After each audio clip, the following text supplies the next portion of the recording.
انتوا عارفين بقى ان اغنية رمضان جانا وفرحنا به بعد غيابه اهلا رمضان ما كانش هيغنيها الفنان محمد عبد المطلب؟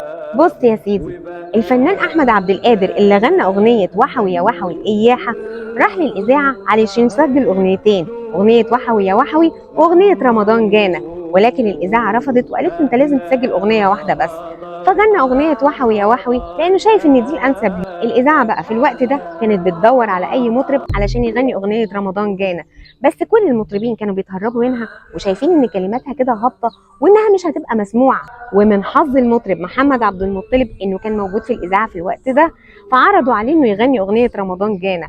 وقتها هو كان بيمر بضائقة مالية فقال ما بديهاش وراح دخل وغنى الأغنية سنة 1943 كسرت الدنيا في رمضان، وأجر الأغنية بقى وقتها كان مبلغ وقدره كان 6 جنيه بحالهم. وبعد ما الأغنية ما كسرت الدنيا وبقت بتتذاع كل سنة في شهر رمضان، فالفنان محمد عبد المطلب قال أنا لو مع كل إذاعة للأغنية هاخد عليها جنيه ده أنا كده هبقى مليونير.